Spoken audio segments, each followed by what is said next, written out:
제가 드릴 말씀은 이제 모유 수유 관한 내용인데요. 뭐 아주 힘든 과정을 거쳐가지고 출산을 하시잖아요. 새 생명에 태어난 환희를 겪으시고 이제는 아기를 이제 먹여야 되는데 사실 계획을 짜시는 게 굉장히 중요합니다. 제가 이건 굉장히 중요시하고 강조하고 있는데 여기 부제를 보면은 100년 수명 시대에 단 1년의 기회라고 돼 있잖아요. 우리가 이제 보통 100년을 사는 것 같습니다. 100년 시대에 딱 1년만 먹을 수 있다. 그 1년에 수유한 것이 내 아이의 건강을 쉐이핑할 수 있다. 이렇게 조각해 갈 수 있다. 그러면 얼마나 중요한 건지를 같이 한번 살펴보도록 할게요.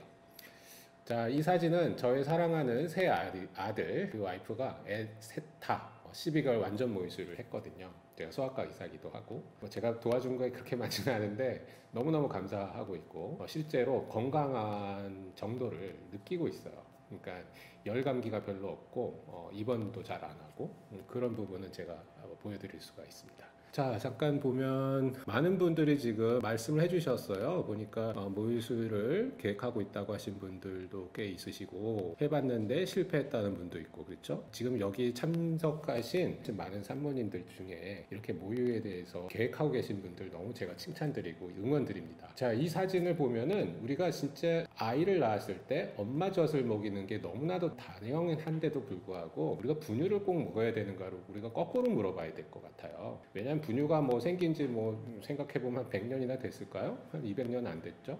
인류가 살아가는데 우리가 지금 유전자가 바뀌었나요? 그렇지 않습니다. 사람은 무조건 모유로 먹이게끔 되어 있는데 우리가 지금 잘못 인식했고 이 사진을 보면은 우리나라에서도 과거에 이렇게 우량아 선발대회라고 해서 분유 회사의 마케팅입니다.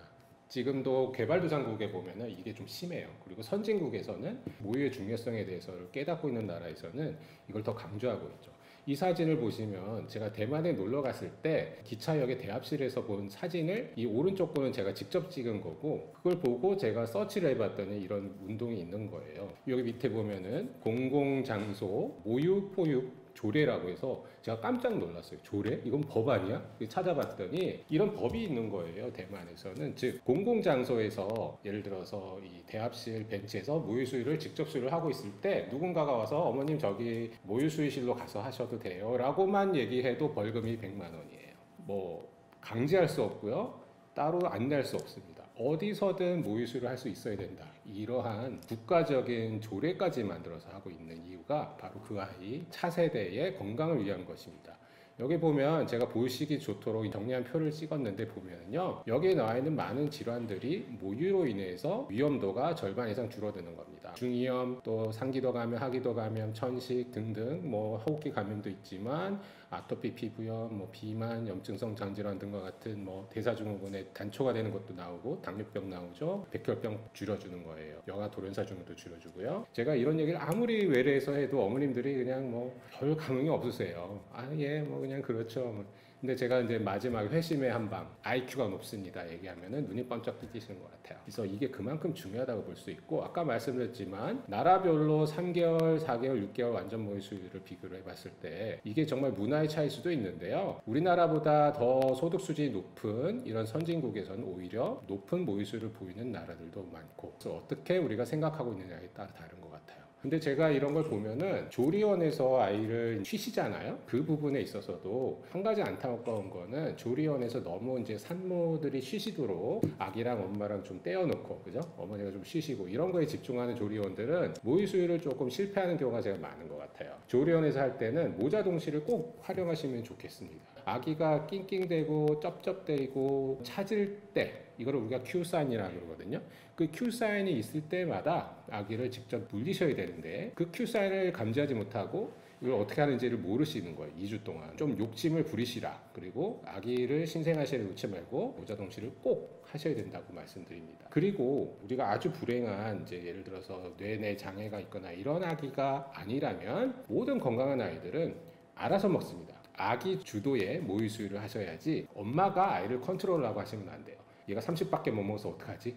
40을 더 줘야 되나? 이게 아니에요. 아기가 찾을 때마다 자꾸 주셔야 됩니다. 즉 아기가 그만 찾으면 그만 또 찾으면 또 그래서 처음에는 뭐 20번도 줄 수 있고 10번도 줄 수 있지만 이게 자꾸 연습되고 확립이 되면은 그 다음부터는 3시간 간격으로 이제 되는 거죠. 그래서 아기의 니즈에 따라 반응하셔야 된다. 그래서 잦은 비도로 처음엔 먹여야 되고 약 뭐 생후 2일에서 7일 정도 되면 이제 한 3시간 정도. 중요한 거는 아기가 원할 때 언제든지 먹인다. 자, 이 사진 보시면 깜짝 놀란 어머님들이 잘 모르시는 거예요.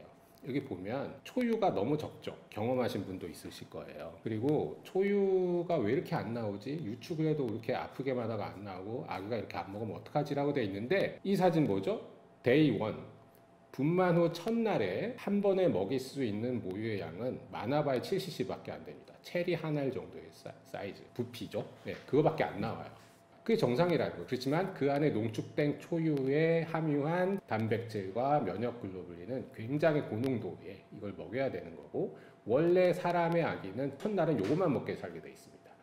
3일 어떻게 돼요? 이제 호두 한 알 사이즈 약 30cc 정도입니다. 많아봐야. 그리고 일주일이 되면 어떻게 돼요? 살구 정도니까 약 50cc에서 60cc 정도거든요. 조리원에 예를 들어서 3박 5일 지나고 5일째 갔어. 근데 막 거기서 너무 적게 먹네. 그리고 막 80cc를 먹여. 그게 결코 아이한테 좋지 않고 어머니 모유 생성을 방해할 수 있다는 것을 우리가 아셔야 됩니다. 자, 그 다음에 어떻게 물리는가가 중요해요. 이게 잘 되셔야 됩니다. 이 모식도에서 보시는 것처럼 엄마 꼭지가 어떻게 생겼어요? 완전히 빨려 들어가죠. 아기의 구강 연구개라고 합니다. 딱딱한 천정 경구개, 그 뒤쪽에 소프트한 쪽을 연구개라고 하는데요. 어머니 꼭지가 정말 빨려 들어갑니다. 깊숙이 물리셔야 되는데 이걸 못 하시는 거예요. 이걸 모르시고 못 하신다.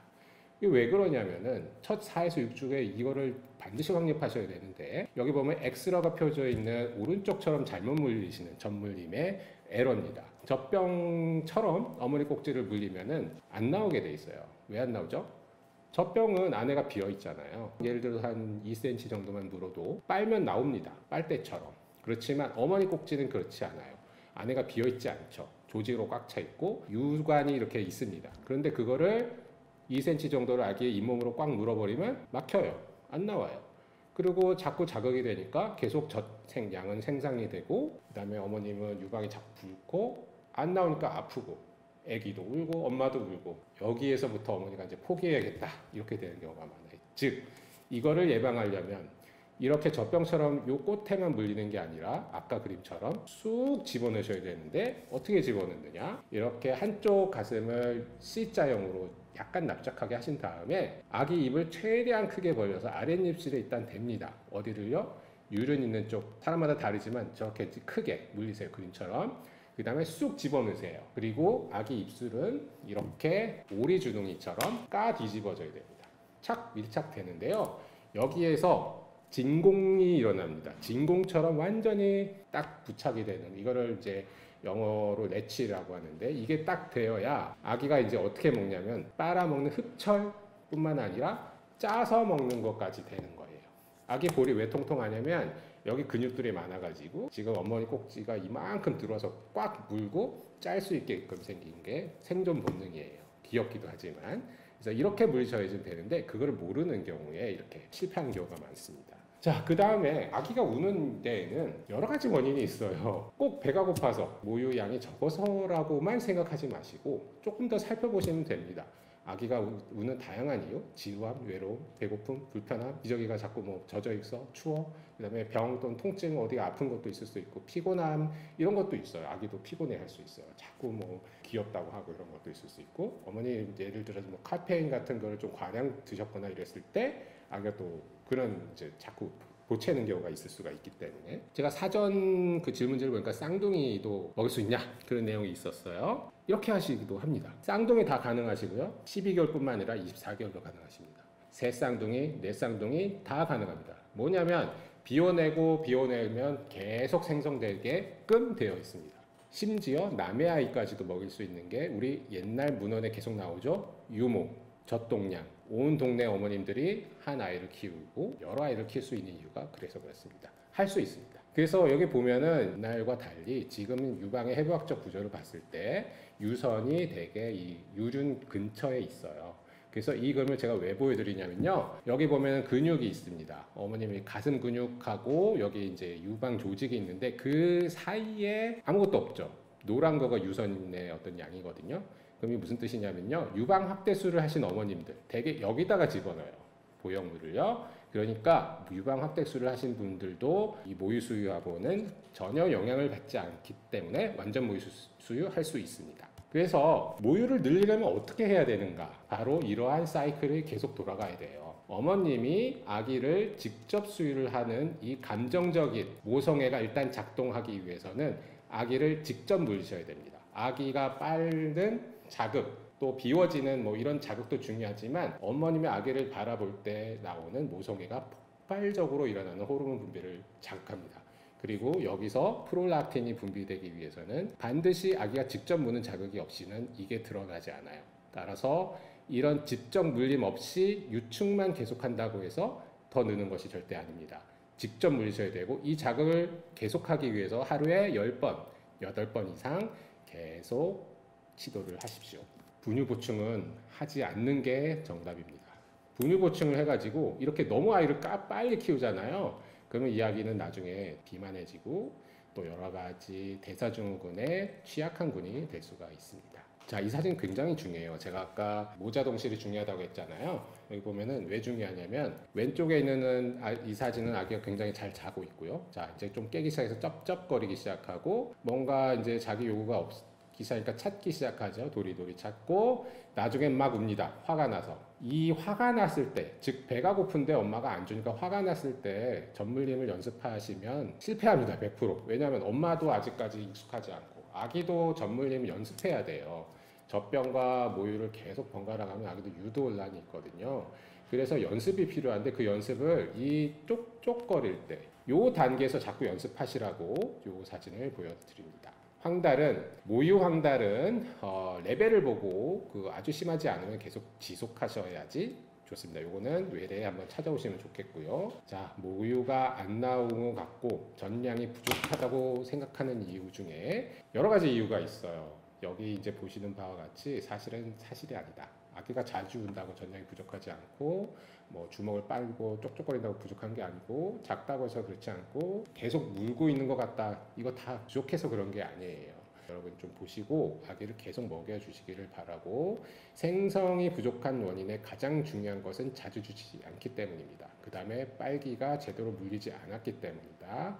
자, 그 다음에 꿀꺽꿀꺽 소리가 나면 먹는 거고요. 이것을 여러분이 알고 계셔야 아기 주도의 모유 수유가 가능합니다. 체중 증가가 되고 있는가, 기저귀를 적절히 갈고 있는가, 꿀꺽거리는 소리. 가장 중요한 거는 아기가 먹고 나서 만족스러운 표정으로 자는가, 이런 게 중요하고요. 못 먹고 있는 신호, 이거 중요합니다. 꿀꺽꿀꺽 소리가 아니라 쩝쩝 소리가 나면 잘못 물린 거예요. 그 다음에 젖을 빠는 동안에 아기 뺨이 움푹움푹 들어가는 것도 안 돼요. 꽉 차 있어야 되고 꿀꺽꿀꺽 소리만 나야지 됩니다. 여기 보면은 어머니 혈중량 농도하고 모유의 농도하고 이게 평형을 이뤄요. 그래서 먹을 수 있는 약과 그렇지 않은 약을 찾아보고 우리가 상담하면 좋겠는데 약 드신다고 해서 다 모유를 끊지 않길 바라고요. 감기약이나 간단한 항생제 정도는 안전하게 먹을 수 있습니다. 그래서 약을 먹으면서 모유 수유할 수 있다. 그런 말씀을 드리고요. 중요한 거는 커피 마시면서 할 수도 있다. 300ml 카페인이니까 안전합니다. 커피, 떡볶이, 칼국수, 우유 마시시면서 맛있게 드시고 건강한 식단을 하시면서 이제 모유하시면 좋겠고 이런 여러 가지 팁이 있습니다. 저는 여기서 1번 자세를 많이 추천드려요. 넷플릭스 보시고 드라마 보시면서 수유하시라고요. 여러 가지 방법이 있으니까요. 아기가 작은 경우에는 뺨을 조금 눌러주면은 빠는 힘이 좀 더 강해집니다. 이런 것도 조금 하시기를 바라고 복직하시고 이제 어떻게 하면 유축을 잘 할 수 있겠는가? 이거는 계획을 짜시기 바랍니다. 방해받지 않고 유축할 수 있는 공간, 담을 수 있는 용기, 그리고 그거를 냉장고에 보관할 수 있는 시설, 그리고 그거를 퇴근할 때 가져올 수만 있으면 이거 1년 이상 하실 수 있습니다. 그래서 꼭 그 계획을 짜셔가지고 잘 하셨으면 좋겠습니다. 네, 여기까지 말씀을 마치겠습니다. 감사합니다.